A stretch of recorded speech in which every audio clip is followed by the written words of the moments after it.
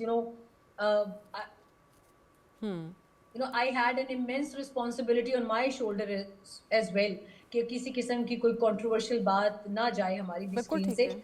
تو انہوں نے بھی کہا کہ 17 سال سے ہم نے ووٹ ہی نہیں دیا, ہم خود اس مرتبہ 35 سال کے ہو گئے ہیں مگر ہم اس مرتبہ پہلی بار ووٹ دیں گے. تو اٹ میکس دا نمبر تقریباً 1 کروڑ سے زیادہ. تو سوچیں کہ 1 کروڑ کی آبادی نے پہلی بار ووٹ کاسٹ کیا and they felt free and amidst the fair election. تو it was an amazing. اور خواتین کا آپ نے ذکر کیا, یہ جو آپ نے نیشنل چارٹر کی بات کی ہے, یہ 84 پوائنٹس کو ایکسٹریکٹ کر کے 40 پوائنٹس بنائے گئے تھے کوشچن آنسر جیسے ایم سی کیوز ہوتے ہیں, اور اس کو یس یا نو میں انہوں نے آنسر کرنا تھا, اور جس کو سب نہیں چاہیے وہ چھوڑ سکتا تھا بینک اس کو. 2.5 منٹ اس کے لیے مختص تھے. 70.56% سے زیادہ اس کا ٹرن آؤٹ آیا ہے یس کے اندر, نو کا نمبر بہت کم ہے. So what kind of reforms are we expecting now? یا عوام کیا چاہتے ہیں؟ اس میں انہوں نے چیلنج کیا ہے کہ کیا آپ خواتین کو دیکھنا چاہتے ہیں آنے والے وقتوں میں زیادہ پاورفل رول میں, کیونکہ اپرائزنگ میں بہت ساری لڑکیوں نے بہت بہادری دکھائی ہے.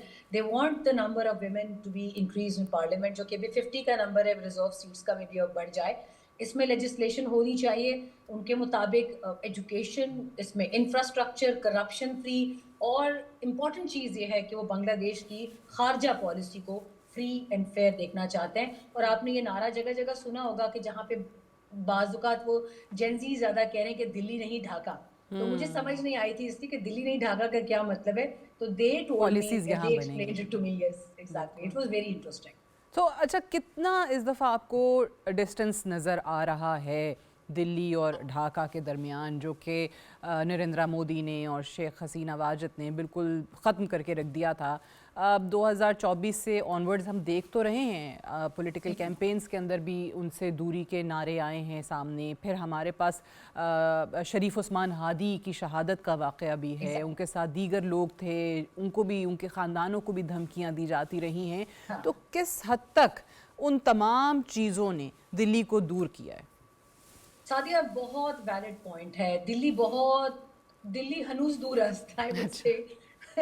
لیکن ایک چیز ہے نا جس کو ہم کہتے ہیں سیاست بہت بے رحم ہے. سیاست کچھ بھی کر سکتی ہے, اس کا پلٹا کسی بھی طرف جا سکتا ہے, وہ کبھی بھی کہیں بھی کوئی کلا بازی لے سکتی ہے. بیگم خالدہ ضیاء بہت محترم رہی ہیں پاکستان میں ہمیشہ, آپ جانتے ہیں ان کا قد پاکستان میں بہت ہی بلند رہا ہے. ان کو عزت کی نگاہ سے دیکھا جاتا ہے, ان کے بیٹے کو بھی بہت احترام دیا جاتا ہے پاکستان میں. مگر بنگلہ دیش is surrounded from 3 sides by India. بہت ساری ان کی بھی مجبوریاں ہیں, بہت ساری ضروریات بندی ہیں وہاں سے, اور خاص طور پہ جو ٹارگٹ کلنگ کا ایک الزام ہم نے دیکھا, الزام تو نہیں خیر, ہادی کی شہادت کے بعد وہ الزام خود ثابت ہو گیا, اور اس کو بہت سارے کوارٹرز نے ایکسیپٹ کیا from Indian side very proudly کہ ہم کر سکتے ہیں یہ. ان کے حساب سے وہ بنگلہ دیش کو کمزور جب بھی چاہیں کر سکتے ہیں, جبکہ بنگلہ دیش میں اب ایک نیا ٹرینڈ سیٹ ہو گیا ہے, میں کہوں تو خوفناک ٹرینڈ ہے. From the point of view of national interest of Bangladesh, یہاں پر نوجوان نسل اب کسی بھی قسم کی آلتو فالتو پالیسی کو ایکسیپٹ کرنے کو تیار نہیں ہے. مجھے ایک چیز بڑی اچھی لگی, آپ نے این سی پی کی بات کی, گو کہ این سی پی کے امیدوار کم تھے کیونکہ وہ بچے ہیں, ابھی majority are less than 30, they still need to learn the art of governance and the پیچیدگیاں, so called پیچیدگیاں, داؤ پیچ of سیاست. ویسے how many seats have they won so far?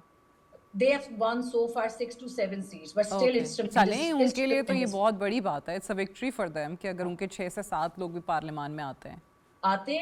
اچھا, وہ یہ لیجسلیشنز کرائیں گے, مجھے کبھی امید ہے کہ وہ یہ لیجسلیشنز کرائیں گے. ان میں سے ایک لیڈر نے مجھ سے بات کی, میں نے وہ انٹرویو آن ایئر نہیں کیا for their safety as well, کہ انہوں نے کہا کہ ہم 100 دن دیں گے. یہ شاید ابھی یہ بات میں کسی پہلے ٹیلی ویژن سے بات کر رہی ہوں آپ کی وساطت سے. انہوں نے کہا ہم 100 دن دیں گے جو بھی گورنمنٹ آتی ہے, ٹھیک ہے, اور اگر ہمیں لگا کہ ہماری جولائی 2024 کی اپرائزنگ کو جو بڑی مشکل سے ہم نے ایک اچیومنٹ کی تھی, اگر اس کو ضائع کرنے کی کوشش کی جا رہی ہے دوبارہ بیک ڈور پالیسی کے ذریعے, we'll be on the streets again. Okay.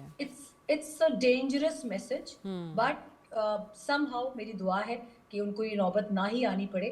اور بنگلہ دیش کے تمام ممالک سے اچھے تعلقات ہوں، مگر جو ہندوستان کی کریڈیبلٹی گری ہے یہاں پہ، یقین کریں وہ انپریسیڈنٹڈ ہے، انپریسیڈنٹڈ. ٹھیک ہے. I have never seen India being humiliated anywhere like it is being humiliated in Bangladesh right in now. Bangladesh بالکل صحیح ہے. And obviously while we are discussing this election in Bangladesh we should not forget the role of Dr. Yunus جنہوں نے عبوری حکومت کا نظام بڑے اچھے طریقے سے سنبھالا اور ملک کے لیے ایک ڈائریکشن سیٹ کر دی ہے. آپ کو کیا لگتا ہے کہ بی این پی یا وزیر اعظم بننے کے بعد طارق رحمان صاحب جو ہیں وہ اسی ڈائریکشن پہ چلیں گے یا یہی عوام کی توقع ہے کہ ڈاکٹر یونس کی جو گائیڈ لائنز ہیں ان کو فالو کیا جائے؟ اور اسی کا دوسرا حصہ کہ جو انڈیا کی ہم بات کر رہے ہیں، وی ہیو سین کہ جی انڈیا اور بنگلہ دیش نے دوبارہ سے تعلقات بہتر کرنے کی بات کی، ان کے دونوں کے این ایس ایز بھی ملے، لیکن بنگلہ دیش کی جو پہلی ڈیمانڈ ہے وہ یہ ہے کہ ہماری مجرم ہے، کانوکٹڈ ہے، آپ اس کو ہمارے حوالے کریں ہماری former prime minister Sheikh Hasina Wajid کو. آپ کو لگتا ہے کہ اس میں کوئی پیش رفت ہوگی؟ مجھے لگتا ہے کہ ہوگی، کیونکہ اگر آپ انڈین میڈیا اٹھا کر دیکھیں تو پورا بھارتی میڈیا اس وقت اپنی گورنمنٹ کو لعنت اور ملامت کر رہا ہے. وہ ان کو کہہ رہے ہیں کہ آپ اپنے آپ کو آئسولیٹ کر رہے ہیں. You are away from Nepal, you are away from Bangladesh, you are away from already obviously Pakistan سے اوے کا تو سوال ہی پیدا نہیں ہوتا. پاکستان نے تو خود ٹھوکر مار کر پرے کیا ہوا ہے ان کی ہر چیز کو. You are away from Bhutan, even Bhutan چھوٹا سا نقشے پر ایک ملک ہے. And you are away from Maldives. Maldives نے آپ کو اپنا ایک ملٹری بیس فوری طور پر خالی کرنے کو کہا. It's a big big big achievement. اور سارک کے ساتھ تعلقات بحال کرنے کو اس وقت بھارتی میڈیا زور دے رہا ہے. تو یہ یقیناً سعدیہ اس الیکشن بھی اور بڑا کریڈٹ جو ہے پیچھے ہم نے جو بنیان المرصوص میں کیا ہے اس کے بعد سے تو کہانی اکثر تبدیل ہو چکی ہے. تو لہٰذا ابھی ان کی ڈیمانڈ بڑے سٹرن ورڈز کے اوپر ہے. بنگلہ دیش ویک فوٹنگز پر نہیں ہے، چاہے ان کی جتنی بھی ان کے ساتھ کوریڈورز ملتے ہوں یا ان کی مجبوریاں ہوں. بنگلہ دیش ایک ویک فوٹنگ پر بھارت کے ساتھ نہیں ہے. مگر پھر بھی میں کہوں گی پاکستان ویجیلنٹ ہے. پاکستان آنکھیں کھولے ہوئے، اپنی کان بھی کھولے رکھے ہیں ساری تمام تر ڈیولپمنٹس کے اوپر. ہماری توجہ ہے. ہم صرف اتنا چاہتے ہیں کہ خطے کا کوئی بھی ملک ہمارے خلاف ایز اے پراکسی یوز نہ ہو. ان کو پوری آزادی ہے وہ اپنی فورن پالیسی آزادانہ رکھیں، جس مرضی ملک سے رکھیں، ہمیں قطعاً کوئی اعتراض نہیں ہے. مگر جہاں ہماری نیشنل سیکیورٹی ڈینٹ ہوگی وہاں پاکستان اوبویسلی حق ریزرو رکھتا ہے اپنی تمام تر باتوں کو سامنے کے نصرول، آپ نے کہا کہ اس معاملے میں شیخ حسینہ واجد کی واپسی کے بارے میں یا حوالگی کے بارے میں کوئی پیش رفت ہو سکتی ہے. They have an extradition treaty دونوں ممالک کے درمیان ہے، لیکن ابھی تک ہم دیکھ رہے ہیں کہ اس میں بہت زیادہ ایکسکیوزز دی جا رہی ہیں کہ جی یہ دیکھیں گے کہ کیا اس کا اطلاق اس کیس کے اوپر ہوتا ہے یا نہیں ہوتا ہے. سو مختلف توجیحات کہہ لیجئے، بہانے کہہ لیجئے، وہ پیش کیے جا رہے ہیں. سو آپ کو لگتا ہے کہ اگر یہ نہیں ہوتا ہے تو اس کے بغیر لیٹس سے انڈیا اور بنگلہ دیش کی بات آگے نہیں بڑھ سکتی ہے، and they have to do it as a confidence building measure. وہ ان کو کرنا ہی پڑے گا سعدیہ، کیونکہ اس وقت بنگلہ دیش کی 100% آبادی میں سے 90% آبادی وہ ہے جو کہہ رہی ہے کہ حسینہ should be back in the country, she should face all the trials. اور یہ جو عوامی لیگ آپ کو سسپینڈڈ نظر آئی ہے الیکشنز میں، یہ کوئی چھوٹا موٹا اقدام نہیں ہے.